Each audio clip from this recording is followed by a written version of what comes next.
Jaya Radha Madhava Sundari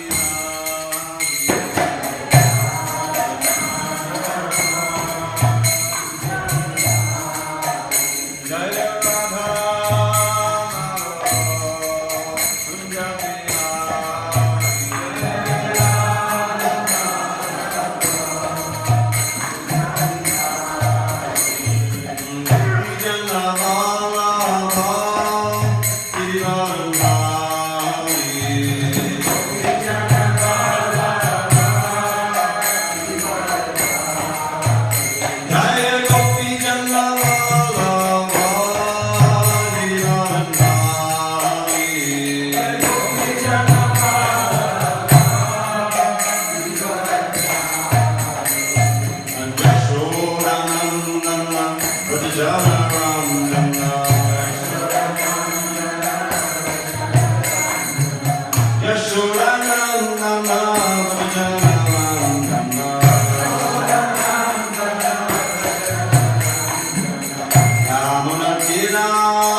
All glories to be some of the devotees. All glories to be some of the devotees. All glories to be some of the devotees. All glories to Shri Guru and Dvaraka. I'm very sorry, but before we begin Shastra, can you get that new fellow over there? Please, sit here. Narayana Namaskritya Naramchaya Narotamam Devim Saraswati Vyasam Tato Jayamudiri. Before reciting the srimad-bhagavatam, which is our very means of conquest, we should offer our respectful obeisances unto Lord Narayan, the Supreme Personality of Godhead, and to Narayan Rishi, the supermost human being, and to Mother Saraswati, the goddess of learning, and to Srila Vyasadeva, the author, and unto Srila Prabhupada, the translated commentator, and our spiritual master. Nashtaprayeshu Bhadreshu Nityam Bhagavata Sevaya Bhagavatittama Shloke Bhakti Bhavati Naishtiki. By regular attendance in classes on srimad-bhagavatam and by rendering devotional service unto the pure devotee, all that is inauspicious within the heart is destroyed almost to nil, and loving devotion to the Supreme Lord, who is glorified in the best of songs, is established as an irrevocable fact.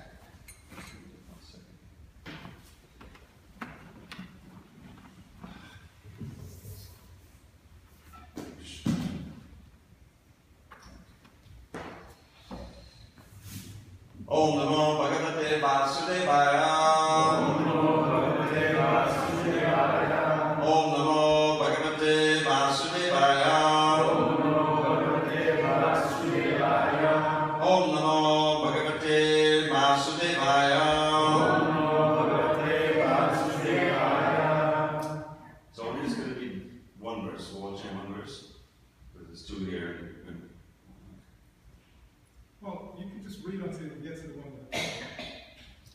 Say it again. Just read until we get to the one with the purport and we'll recite that one together. Okay, all right, we have the secret, it doesn't matter. Okay, great. On this 30th day of January 2015 in Los Angeles, we're reading from srimad-bhagavatam, translation and commentary by His Divine Grace ACBSP Swami Prabhupada. We are in Canto 8, the withdrawal of the cosmic creations.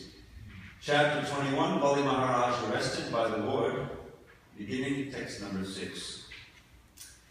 Toye samahanai sabbi divyagandha mulipanai dupa dipa suradipi la jakshata palankurai stavanai jai shabdaischa tadvirya mahimankitai nityavaditya gitaischa shankadundubi nishvanai.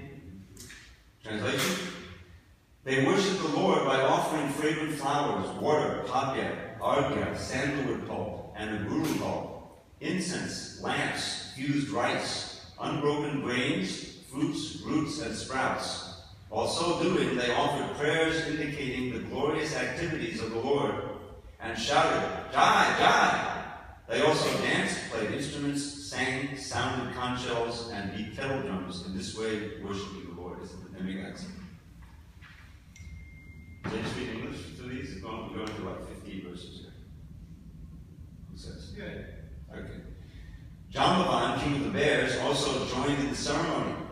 Sounding his bugle in all directions, he declared a great festival for Lord Vamanadev's victory. When the demoniac followers of Maharaj Bali saw that their master, who had been determined in performing sacrifice, had lost all his possessions to Vamanadev, who had taken them away on a plea of begging 3 paces of land, they were very angry and spoke as follows. This Vamana is certainly not a Brahman, but the best of cheaters, Lord Vishnu. Assuming the form of a Brahman, he has covered his own form, and thus he is working for the interests of the demigods. Our Lord, Bali Maharaj, because of his position in performing the yajna, has given up the power to punish. Taking advantage of this, our eternal enemy, Vishnu, dressed in the form of a brahmachari beggar, has taken away all his possessions. Our Lord Bali Maharaj is always fixed in truthfulness, and this is especially so at present, since he has been initiated into performing the sacrifice. He is always kind and merciful toward the Brahmins, and he cannot at any time speak lies. Therefore, it is our duty to kill this Vamanadev, Lord Vishnu. It is our religious principle, and the way to serve our master. After making this decision, the demoniac followers of Maharaj Bali took up their various weapons with a view to killing Vamanadev. O king, Shukadeva speaking this, O king, the demons, aggravated by their usual anger, took their lances and tridents in hand, and against the will of Bali Maharaj, they pushed forward to kill Lord Vamanadev. O king, when the associates of Lord Vishnu saw the soldiers of the demons coming forward in violence, they smiled. Taking up their weapons, they forbade the demons to continue their attempt. Nanda, Sunanda, Jaya, Vijaya, Prabhala, Bala, Kumara, Kumadaksha, Vishvakseni, Patatrirat, Garuda, Jayanta, Shukadev, Pushpadanta, and Sakata were all associates of Lord Vishnu. They were as powerful as 10,000 elephants, and now they began killing the soldiers of the demons. When Bali Maharaj saw that his own soldiers were being killed by the associates of Lord Vishnu, he remembered the curse of Shukracharya and forbade his soldiers to continue fighting. And he's speaking here. O Viprachiti, O Rahu, O Nemi, please hear my words. Don't fight. Stop immediately, for the present time is not in our favor. O Daityas, by human efforts, no one can supersede the Supreme Personality of Godhead, who can bring happiness and distress to all living entities. The Supreme Time Factor, which represents the Supreme Person, was previously in our favor, and not in favor of the demigods, but now that same time factor is against us. No one can surpass the time representation of the Supreme Personality of Godhead by material power, by the council of ministers, by intelligence, by diplomacy, by fortresses, by mystic mantras, by drugs, by herbs, or by any other means. Previously, being empowered by providence, you defeated a great number of such followers of Lord Vishnu. But today, those same followers have defeated us, having defeated us, are roaring in jubilation like lions. Purport. The Bhagavad Gita mentions 5 causes of defeat or victory. Of these 5, Daiva or providence is the most powerful. Nacha Daiva Param Balam. Bali Maharaj knew the secret of how he had formerly been victorious because providence was in his favor. Now, since that same providence was not in his favor, there was no possibility of his victory. Thus, he very intelligently forbade his associates to fight. And we're going to read 1 and 2 more, and then we'll chant that verse. And he continues, unless providence is in our favor, we shall not be able to gain victory. Therefore, we must wait for that favorable time when our defeating them will be possible. Shukadeva Goswami continued, O king, in accordance with the order of their master, Bali Maharaj, all the chiefs of the demons and the Daityas entered the lower regions of the universe, to which they were driven by the soldiers of Vishnu. Okay, now one more verse of purport. Thereafter, on the day of Somapan, after the sacrifice was finished, Garuda, king of the birds, understanding the desire of his master, arrested Bali Maharaj with the ropes of Varuna. Report. Garuda, the constant companion of the Supreme Personality of Godhead, knows the confidential part of the Lord's desire. Bali Maharaj's tolerance and devotion were undoubtedly super excellent. Garuda arrested Bali Maharaj to show the entire universe the greatness of the king's tolerance. We'll read the purport, 28. When Bali Maharaj was thus arrested by Lord Vishnu, who is the most powerful, there was a great roar of lamentation in all directions throughout the upper and lower planetary systems of the universe. Okay, so we'll chant this one together, line by line. Tambadham Varunai Pashar Bhagavan Ahavana Nashtashriyam Stira Pragyam Udara Yasasandripa Tambadham Varunai Pashar Bhagavan Ahavana Nashtashriyam Stira Pragyam Udara Yasasandripa Tambadham Varunai Pashar Bhagavan Ahavana Nashtashriyam Stira Pragyam Udara Yasasandripa Tambadham Varunai Pashar Tambadham Varunai Pashar Bhagavan Ahavana Nashtashriyam Stira Pragyam Udara Yasasandripa Tambadham Varunai Pashar Tambadham Varunai Pashar Bhagavan Ahavana Nashtashriyam Stira Pragyam Nashtashriyam Stira Pragyam Udara Yasasandripa Udara Yasasandripa Tambadham Varunai Pashar Bhagavan Ahavana Nashtashriyam Stira Pragyam Udara Yasasandripa. Ladies. Tambadham Varunai Pashar Bhagavan Ahavana Nashtashriyam Stira Pragyam Udara Yasasandripa Tambadham Varunai Pashar Bhagavan Ahavana Nashtashriyam Stira Pragyam Udara Yasasandripa Tambadham Varunai Pashar Bhagavan Ahavana Nashtashriyam Stira Pragyam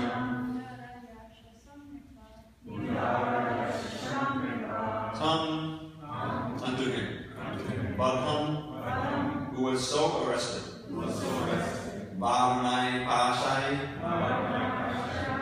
the ropes of Varuna. Bhagavan, the Supreme Personality of Godhead. Aha, said. Vamana, Vamadev. Nashtashtriyam, unto Bali Maharaj, who had lost his bodily luster. Stida Prajnam, but was all the singing determined in his decision. Udara Yeshasam, the most magnanimous and celebrated. Nripa, O King. Translation: O King, the Supreme Personality of Godhead, Vamanadev, then spoke to Bali Maharaj, the most liberal and celebrated personality whom he had arrested with the ropes of Varuna. Bali Maharaj had lost all bodily luster, but he was nonetheless fixed in his determination. Report. When one is bereft of all his possessions, he is certainly reduced in bodily luster. But although Bali Maharaj had lost everything, he was fixed in his determination to satisfy Vamanadev, the Supreme Personality of Godhead. In the Bhagavad Gita, such a person is called Stita Prajna. A pure devotee is never deviated from the service of the Lord, despite all difficulties and impediments offered by the illusory energy. Generally, men who have wealth and opulence are famous, but Bali Maharaj became famous for all time by being deprived of all his possessions. This is the special mercy of the Supreme Personality of Godhead toward his devotees. The Lord says, Yasyam anugrunami hadishve tadhanam shanai. As the first installment of his special favor, the Lord takes away all the possessions of his devotee. A devotee, however, is never disturbed by such a loss. He continues his service, and the Lord amply rewards him beyond the expectations of any common man. Om Gyanam Tamarandasya, Gyanam Shalakya, Chakshur Unmiritam Mena, Tasmai Shri Gurave. I was born in the darkness of ignorance, my spiritual master should have power, but opened my eyes with the torchlight of knowledge. I offer my humble obeisance unto him and all members of Shri Parampara. So, we've been hearing how the demigods are worshipping Vamana. We were just thinking about the contrast, because Vamana means a dwarf or a midget. Excuse me a second.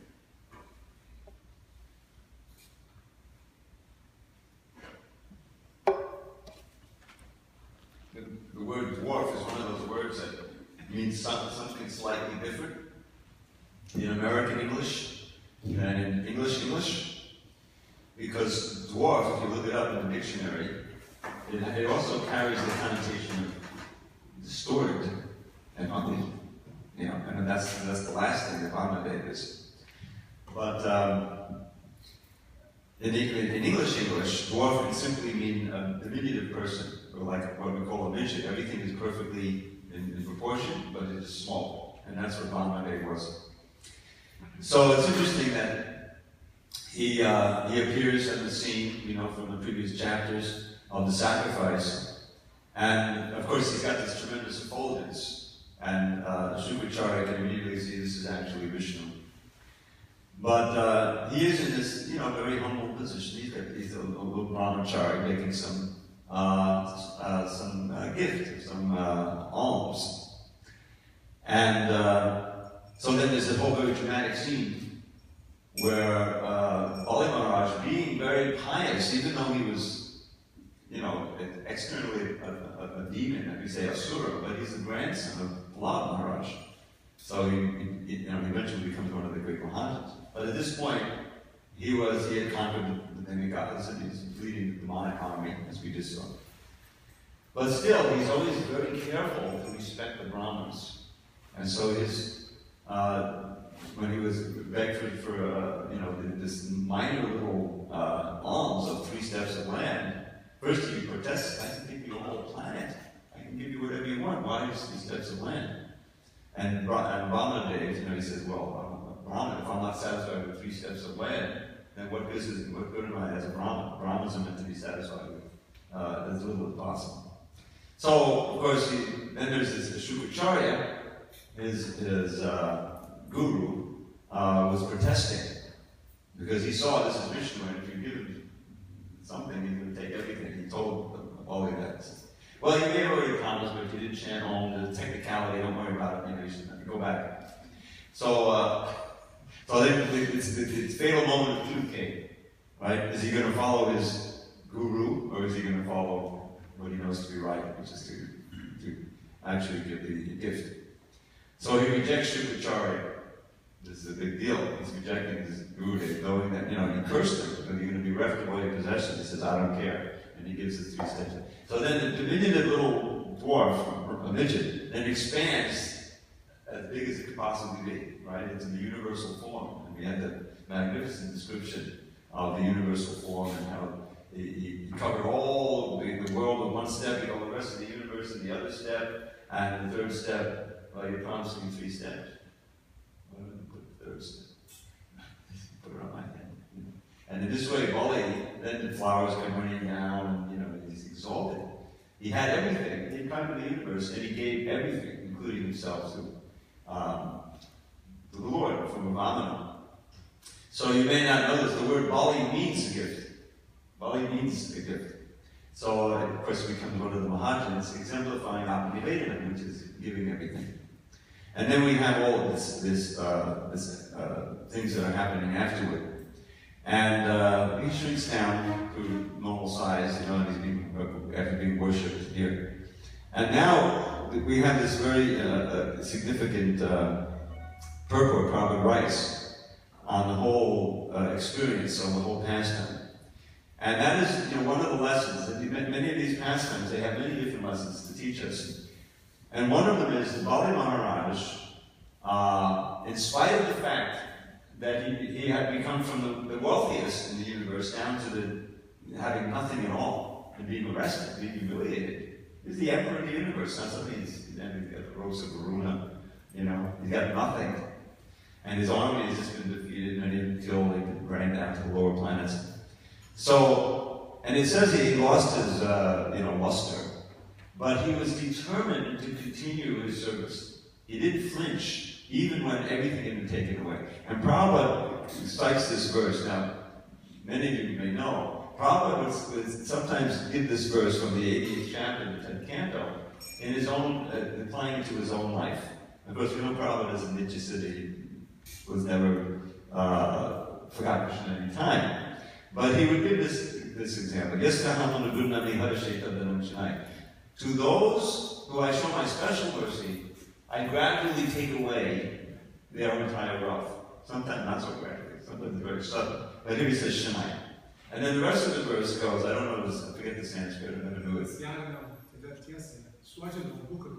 Yeah, so then his own people, wife, children, relatives, what good is he? He doesn't have any money anymore, kick him out. So you even lose any comfort from your friends. So you're on the street, basically. You lost everything, you're on the street, Now, but this is the Krishna showing his mercy. So this is for the devotees.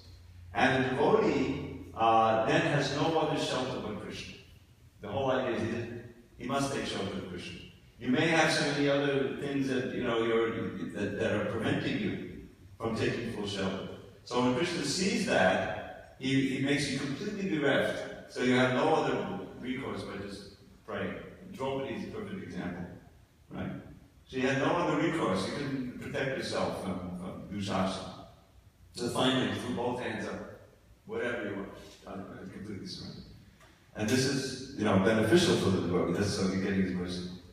So in Prabhupada's own, pastimes, of course he was, he's a householder, he has a business and everything. And anyone who worked with Prabhupada, he had tremendous business acumen. Sometimes I think, this is Krishna's arrangement, to run this whole worldwide society and make it grow, Prabhupada was given that skill as well. He manifested it, Krishna through him. But anyway, so try as he might, he couldn't make that business succeed. You know, he was robbed, and eventually, even when he had begun preaching, and he had that whole thing with the League of Devotees in Jhansi, you know, did you ever think what would happen if he had succeeded there? Maybe he wouldn't have come here. But it wasn't to be. You know, that house which he thought was his was taken away. You know, the building was a very nice building, and eventually the Prabhupada really became a beggar on the street. It was a question of whether is he going to eat breakfast or print it back to God, which at the time was a paper. Now it's a very 60-page glossy magazine. It was like 4 sheets and 6 sheets, whatever he had. So he would print the paper and distribute it on the street of Delhi in the sun. So the Prabhupada's consciousness was at the most exalted level, completely dependent on Krishna at every moment. And that was perfectly exemplified when he, at age 69, he decided, with failing health, he decided to come to America. Talk about throwing your hands up and just depending on Krishna. It's like, the Prahlad jumping off the cliff or being thrown off the cliff and just completely depending on Krishna. So Bali Maharaj is showing this determination to continue serving in any circumstance. We know from the second chapter, throughout our books, but it comes up first there, this phrase, Sovakum Samparo Brahmo, Yodo Bhokta Bhokshije. Ahoituki apradiyata yama supusiviti. This comes up, Kapila Dev also uses a similar, Ahoituki apradiyata, which means the same thing. So those 2 words are key. The first one, Ahoituki, means that there's no material desire. Ahoituki without cause. Or rather, the only cause, the only motivation is to please Krishna. This is the essence of the definition of pure devotion given by Rupa Goswami at the beginning of his Bhakti Rasamrita Sindhu. Anyavilashada shunyam, free of all other aspirations. Categorized as jnana karma, etc. Desire for liberation, desire for some material emolument. You see? Not covered, not mixed, not adulterated, anavita. And positively, what is it? Anukulena Krishnam Shivam. Performing activities with the intention of pleasing Krishna. Krishnam Shivam. This is pure devotion service. And this is what this movement is all about. This is what Lord Chaitanya taught, this is what his disciples taught, this is what's coming down to us. And the tendency, in our conditioned state is to mix it up. Half for Krishna, half for me. Okay, 60% for Krishna, 40%. All right. 70% for me. But we have to try to move toward that point of 100% for Krishna and nothing. That's the standard. And so, Krishna sees, you're hanging on, okay, boom, takes it away. And then when that happens, we can't be discouraged in our devotional service. We should be jubilant. Now I see, I tried to do this, tried to hang on, and it's gone. So I should just practice devotional service. We're reading the beginning of the Bhagavatam. We went all the way through down in San Diego. We're now in the second canto. In the first canto, you recall, there's a whole description of the glories of Parikshit Maharaj.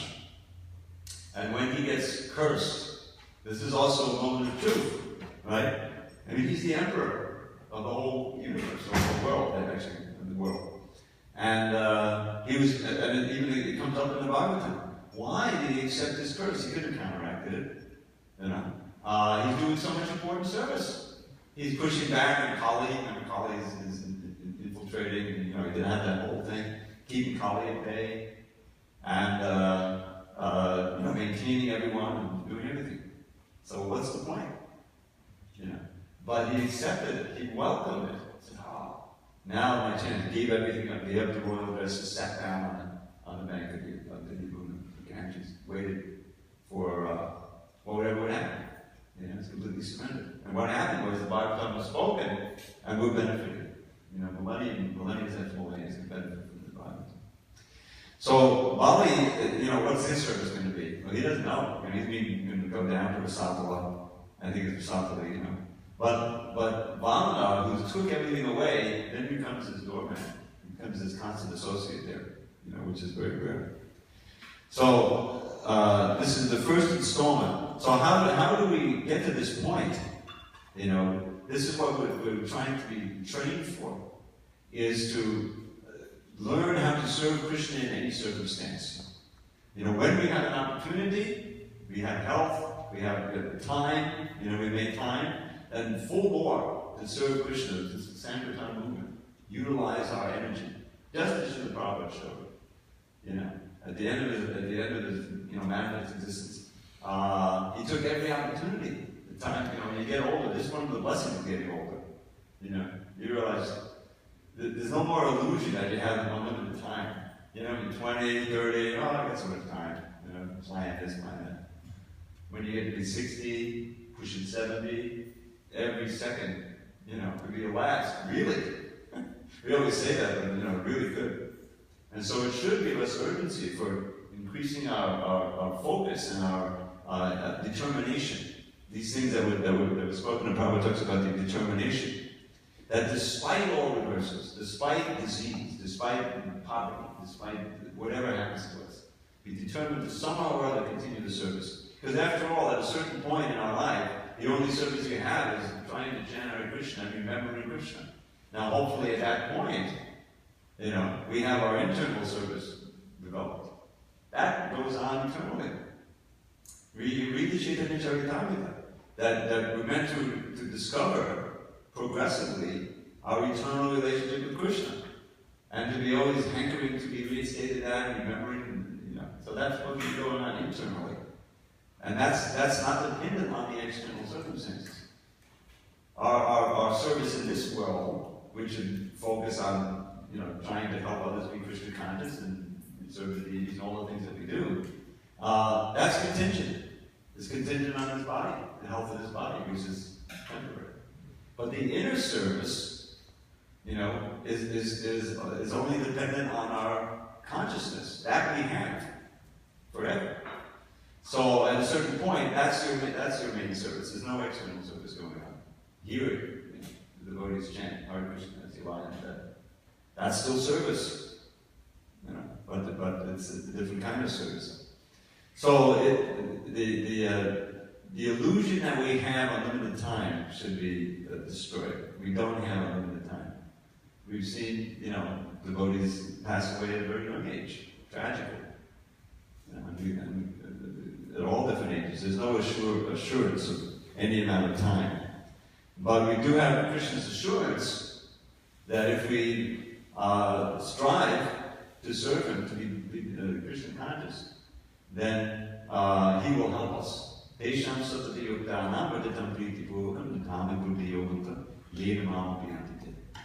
is the great advantage of a bhakti yogi over any other type of yogi, what to speak of the materialist. Any other kind of endeavor is motivated by something material. Even the yogis, generally they're motivated by desire for some siddhi, or they get corrupted, come to America, they want some money, you know, and fame. They're misusing yoga. Prabhupada was always railing on the misuse of the Bhagavad Gita, the supreme instruction in yoga, and they all have it for their own, for some political purpose or some material purpose. So we have to always watch our motivations and try and constantly purify, you know, so that we get into the flow of selfless devotional service, truly selfless devotional service, which cannot be stopped by any material circumstance. That's truly the safe platform to be on. So I wanted to share a verse that I discovered. I come up here so seldom now. I don't think I gave this verse last time I was up here. But, you know, I mean, for us, the central practice that we're doing is chanting Hare Krishna. We're chanting our japa, and we're chanting kirtan. And this is really the engine of any devotional service that we have. Everything else is dependent on how well we do that, our enthusiasm and our determination to perform other services. And in fact, you know, Prabhupada so often said to chant all the time. So we're doing some other service and chanting Hare Krishna at the same time. So last July, I discovered one verse in the 4th canto. Narada is giving his final instructions to the Pachetas. It's 4:31-26, very near the end of that canto. I'm sorry. And so he's instructing them. And there's one verse came along that just struck me, as this is so important for our mood and how to chant Hare Krishna. He's talking about calling upon the Lord. So I'll share this verse with you if you allow me. He says,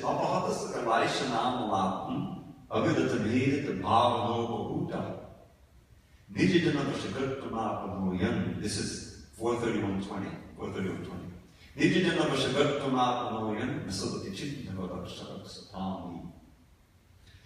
So he's describing the pure devotee chanting, being completely cleansed of all material desires. The devotees, pure devotees, are freed from all mental contamination. Thus, they can always think of the Lord constantly and address Him very feelingly. The Supreme Personality of Godhead, knowing Himself to be controlled by His devotees, does not leave them for a second, just as the sky overhead never becomes invisible. So I'm just going to analyze this verse. So the first line is all about just being free of material desires. And so much of our instruction, so much of our sadhana is trying to supplement material desires. Completely get rid of the ones that you can't, no meat eating, no this exact state of gambling. But purify. So here's it. Apahata means completely vanquished or taken away. Sakala Ashana, I learned the word Ashana means this is a word for desires. Amala, pure Atmani, so the heart being completely pure of any material desires. When such devotees, Abhiratam, ceaselessly, and here's where this really attracted me to this verse. Aided the Bhavana Upahuta. The word Upahuta in Sanskrit means calling on someone to come and enter your home or to say into your heart. Constantly calling. Abhirata means without ceasing. In what mood? Aided the Bhavana with ever-increasing feeling and love. That's what Prabhupada says, feelingly, right? Very feelingly. So this is how the pure devotees are existing. They're constantly calling out to the Lord, externally or internally. What does this constant chanting mean? And so, for such a devotee, Nija Jana Vashagatam, Krishna comes under their control. This idea where he submits to the feeling and the purity of the chanting, calling out. Atmanoyami knows himself to be under their control, and he never leaves the heart, just like the sky. Is there any point in our life where the sky isn't low? The sky is always there. So Chidrava Rakshavaksatami. So this purity of the feeling of the chanting. Now, the word aided reminded me of that verse by Kunti Devi, which is exactly pertinent to how we call out to Krishna. Because really that's what chanting is. It's an address, Krishna, please engage in your service. Directly calling out. So as she says, Janmai Shari Shuddha Shibir, Edamana, it is the Edamana. Edamana Bhagavan, Naivahakta Vidatam, Vaitama Kinchana Goshan. So you, O Krishna, you are the property of the propertyless. Kinchana Goshan. You can be approached, you can be understood by those who don't claim anything in this world as theirs. And they see everything as Krishna's property. And as far as possible, they try to engage whatever they can, beginning with their own body, words, mind, money in your service. But those who aren't in that mood, they're progressively intoxicated by Jnana, Aishwarya, Shuddha, Shri. These are the 4 categories of Atmas. Good birth, Now in this country, no one cares about birth. But the Jnana, in this case, what does birth do for you? Well, it gives you a certain place in the hierarchy, right? The pecking order. So in this country, is where you stand mostly on the economic pecking order. Who has money, and who doesn't? Nowadays, it's like 1/10 to 1% of all the money, and everyone else is spent on the ground, right? So if someone has a little bit of money, that can be very intoxicating. Now I have some position. So Janma, of course, Aishwarya. Now Aishwarya is an interesting word. I don't know if you ever thought of it. It comes from Ishwara, right? So having wealth means you have some control, right? You can employ people, you can buy things, you can do things, you can go places. So Aishwarya means the control of wealth and therefore control of the externals. So that's another opulence, obviously. Shuddha, education. As Prabhupada pointed out, materialistic Bhaktivinoda pointed out. as materialistic education, it just makes you more foolish. And I recently read an article where someone is railing away against how terrible it is. It's terrible it is that people think they have a soul. Just the idea of a soul, not even God. They wouldn't even about God. It was just that there's some spirit. That we know, as the scientists, right, highly educated scientists, that consciousness is just a result of the chemical reactions of the brain. Why do we have to have this myth that some kind of soul goes to the machine? This is the result of education. Where a simple person, person on the street goes to a concert, gets a book, reads about it, oh, that's interesting, let me chant it. They're much better off went from intelligence. You see what I'm saying? So the education has made them stupider. I think it was this great sage named Mark Twain, I think, who once said that it's not what we don't know that's most dangerous, but it's what we think we know and we're sure about that ain't so. That isn't so. You know what I'm saying? We're absolutely certain, right? The sign of evolution. You know, the Darwinist evolution. We know. We've read so many books. We've seen the diagrams. We've dug up the artifacts. It's a proof of that. So the simple people, they know how can it be, you know?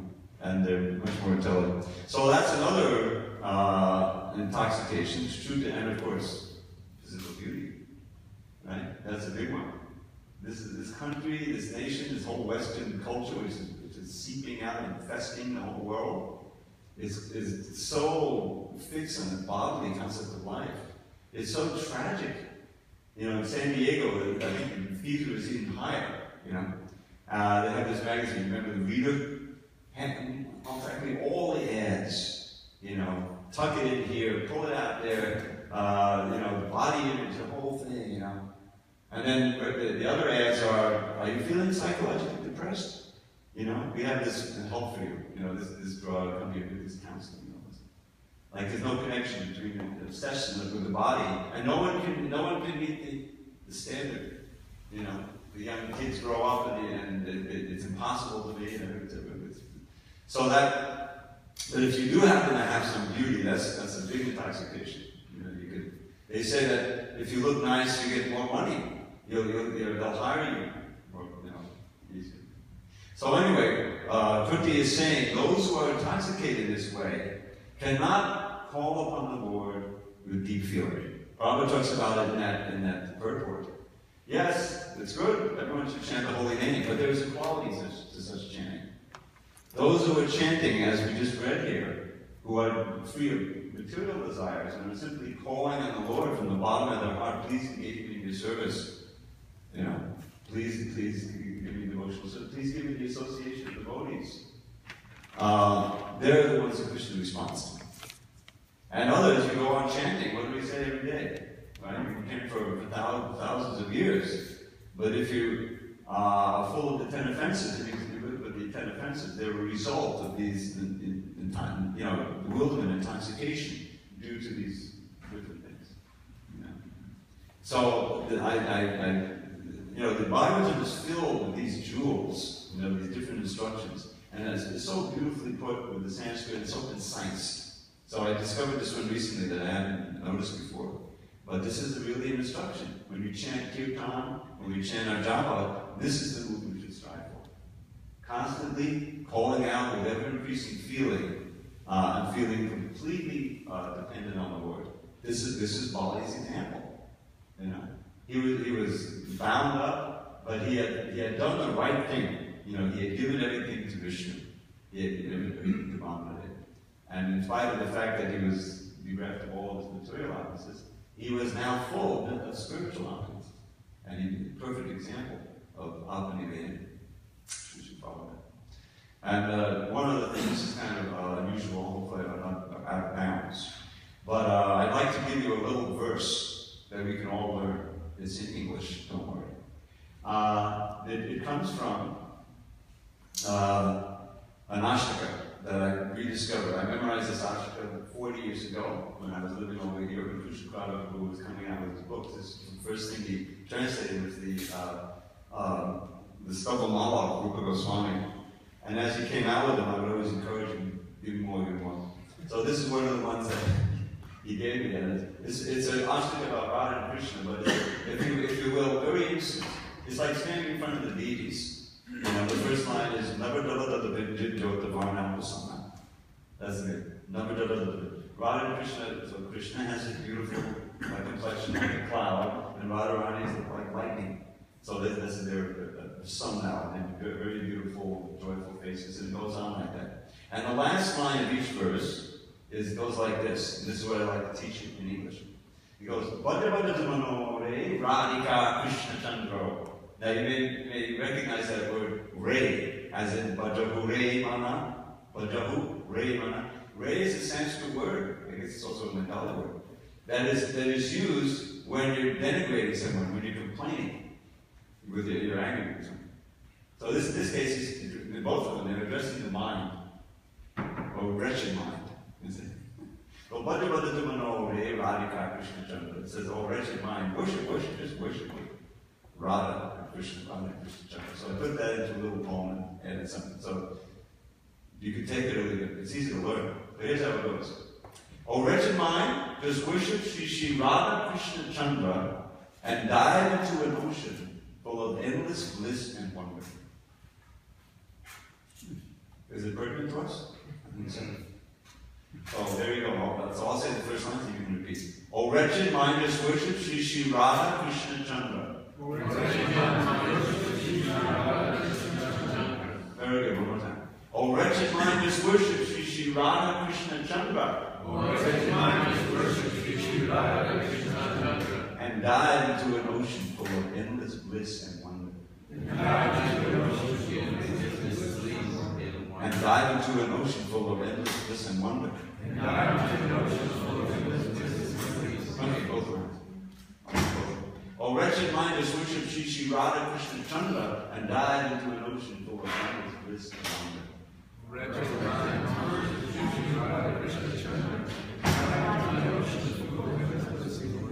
Very good. Repeat it morning, noon, and night. So, any questions on these few points? Or forget about the mic. Relating the chanting of the Hare Krishna, Haridas Thakur was talking to Lord Chaitanya, and he made I'm not familiar with, if you can expound on Hridaya Durvalya. What is it called? Hridaya Durvalya. Oh, really? Yeah, that's considered my computer. Hridaya Durvalya. Hridaya Durvalya means weakness of heart. This is one of the anarthas described by Bhaktivinoda Thakur. Weakness of heart simply means loss of determination. You know, like Krishna says, give up this weakness of heart, get up and fight. It's right in the Bhagavad Gita, at the beginning of the second chapter. So this is one of the impediments in devotional service, because it's a challenge. We're going against the grain here. Millions of births we've been conditioned to obey the demands of the senses, demands of the mind.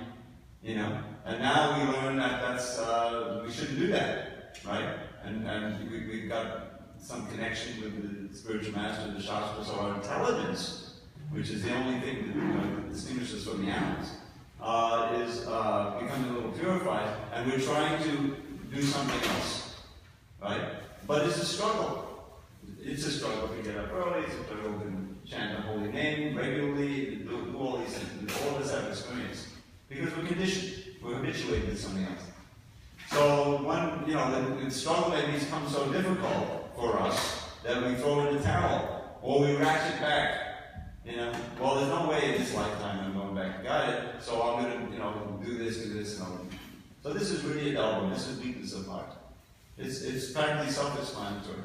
It's exactly what Prabhupada is talking about in purport to the last verse we read. The determination. The opposite of determination is utsahadashyam. The opposite of Hridayadalvam is enthusiasm, determination, and patience. Those things from the Upadesha. So the person who's infected with the weakness of heart is known to be, impatient because he hasn't achieved prema bhakti in 3 weeks, and forget about determination. He's throwing it down. So that's one of the things that we have to work on. To give up the weakness of heart and be determined, and that comes from good association. Or enthusiastic. Think of the dynamics of the kirtan. Everyone's heard of 29Jan Maharaj. So he's legendary. Going out every day, his enthusiasm, and it's all infectious. It's infectious. You come into a kirtan with it's really happening, and the drumming is really on beat, and it's an ecstatic leader. Everyone gets drawn into it, right? And so. But you have to come into the kirtan.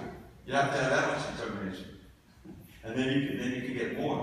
So it's a until we achieve Bhava Bhakti, Prema Bhakti, we get really up there. There's always that danger of diluting our determination, of having this infection.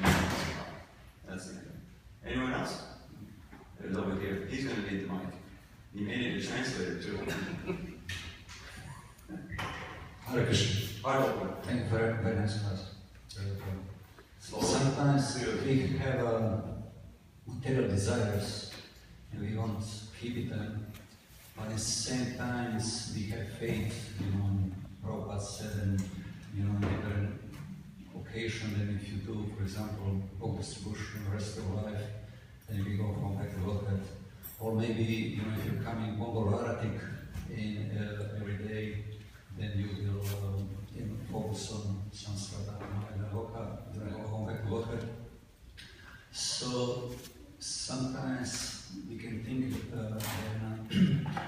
I can have this material desire, you really didn't try to conquer them, because you back your mind with this faith and somehow just follow what Prabhupada said, for example, if you go distribution, go back to Loka. So you didn't even try hardly to purify your heart, because it's promised whatever, if you're 70%. So how is proper to think like that, or because Krishna is... Yes, well, the idea is that whatever we do, we have to stay in the association of devotees and perform our regular duties. Even if we're performing them with great attention and devotion, or just going through the motions, whatever you do, don't stop doing it. But the point is, unless we're progressing, unless we're progressively feeling ourselves that we haven't achieved the goal. The greatest devotees feel they don't have any love of God, which is it's kind of puzzling a little bit, right? But the idea is that they're just like this verse we read, they're constantly calling on the Lord with deep emotion, and meaning that they're feeling separated. I haven't begun my devotional service. Please engage me. And that calling, that feeling of urgency, is what keeps him completely safe. There's this nice story of Prabhupada where he's praying. Sometimes these wonderful photos of Prabhupada praying in front of the deities.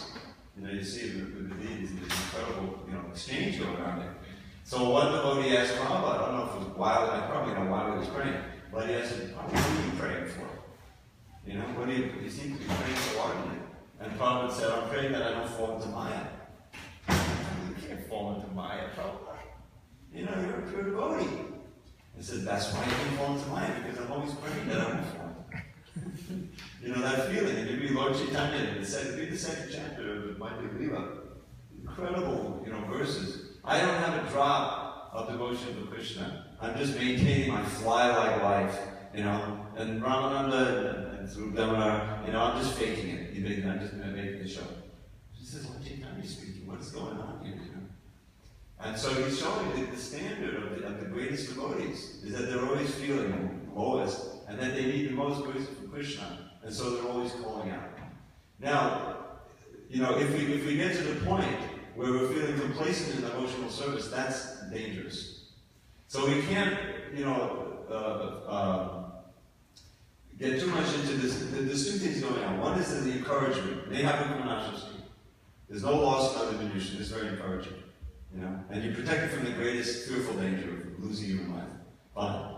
Says I'm safe, I'm on the safe side. Let me just coast along. Right? A little bit here, a little bit there. I've done a little bit in postal service, whatever I've done, I'll come back, I'll be part of this kind of movement next time. No, sweat it. No, we have to sweat it. We have to, don't surrender the weakness of heart, you know. And that means that always feeling the urgency of pushing forward. Prayer is so, the Bible is filled with prayers, you know. And what are those prayers? Why does Kunti Devi need to pray to Krishna to please let my mind always be fixed on you? Isn't she a pure devotee already? She's showing us, giving us a prayer. We need these prayers. So the idea is that to always feel the urgency and looking for new ways to kick out the residual, you know, attachments and things that are happening, you know, are blocking us from really experiencing the highest levels of devotional service. And that means reading about it and we're associating devotees, you know, who are more advanced, so we can feel inspired to strive for that. So you know, we shouldn't be complacent. We should be encouraged, and we shouldn't be complacent, but we should also feel the urgency. All those should go.